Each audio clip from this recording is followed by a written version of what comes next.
الحمد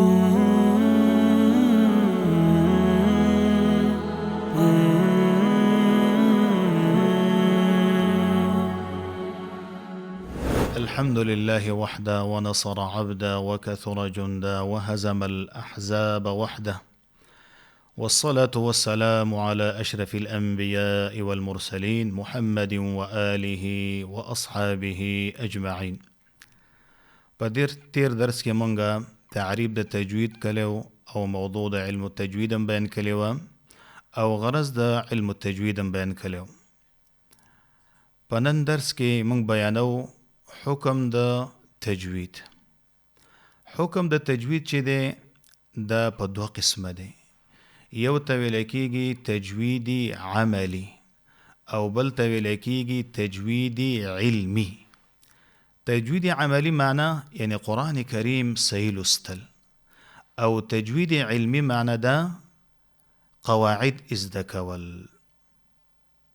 نو تجوید عملی د دین مقصود څه شی دی؟ یعنی تلاوة القرآن الكريم تلاوة مجودة كما أنزلت على رسول الله صلى الله عليه وسلم. دا تجوید عملی یا تجوید تطبیقی یا صحیح قرآن کریم لستل دا په هر مؤمن مسلمان باندې دا فرض دی، ځکه الله رب العالمین چې دا کتاب نازل کړی دی دا د تجوید موافق نازل کړی دی په خپل نبی صلی الله علیه وسلم باندې، او په دې باندې ډیر ادله موجود دي د قرآن او د حدیث نه. اول دلیل د قرآن کریم نه چې رب العالمین خپل نبی صلی الله علیه وسلم ته فرمای ورتل القرآن ترتیلا. نو ورتل القرآن دلته دا صيغه چې ده د امر ده او د پاره د وجوب ده چې ای نبی صلی الله علیه وسلم تقو چې قرآن کریم لوري دا په مزه لولا. او په تیر درس کې مونږه د ترتیل معنی کړې وه چې تجوید الحروف و معرفة الوقوف. همدارنګې حدیث د موسی ابن یزید الکندی دا وایي چې کان ابن مسعود رضی الله تعالی عنه یقرئ رجلا فقرأ الرجل إنما الصدقات للفقراء والمساكين.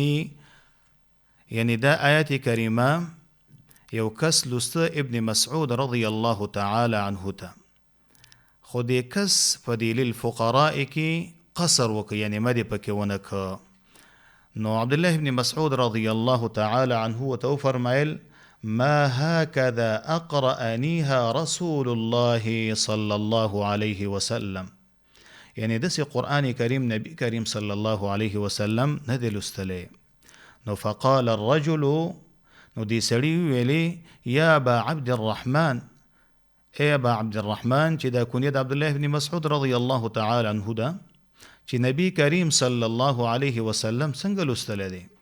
نو عبدالله ابن مسعود ورته د آیات کریمه په دې طریقه باندې ولوسته چې انما الصدقات للفقراء والمساکین، یعنی فمدها، په دې کې مد وکړو. نو د دین هم دا معلومیږي د دې اثر نه چې صحابه کرامو چې د قرآن کریم دا لوستلی دی دا د تجوید موافق لوستلی دی. نو صحیح قرآن کریم لوستل دا په هر مسلمان او په هر مسلمان باندې دا فرض عین دی.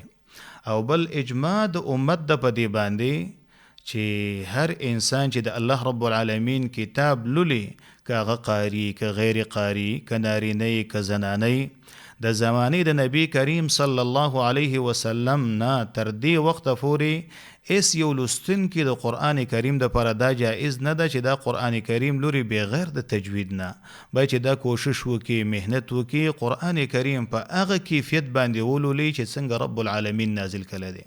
که اوس یو انسان د قرآن کریم د یوې کلمې د یو آیات غلطه معنی کوي، نو موږ ورسره په هغې باندې څومره جګړې کوو، بحث مباحثه ورسره کوو چې دا د آیات معنی نه ده.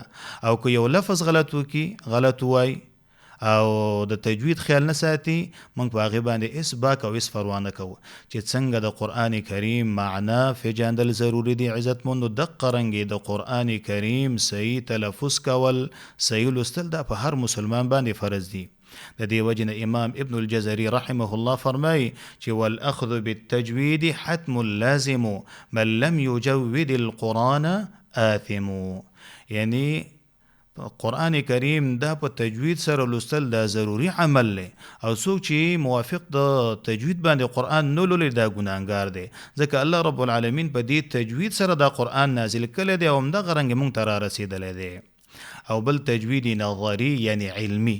تجوید نظری علمی دی ته ویل کېږي معرفة قواعده و احکامه، یعنی د تجوید قواعد پیژندل، د احکام د اظهار، احکام د ادغام، اقلاب څه ته ویل کېږي، د نون ساکن او د تنوین احکام، یا مخارج چې دا حرف د کوم ځای نه ادا کېږي، یا د دې حرف صفات کوم یو دي، د وقفونو ځایونو پیژندل.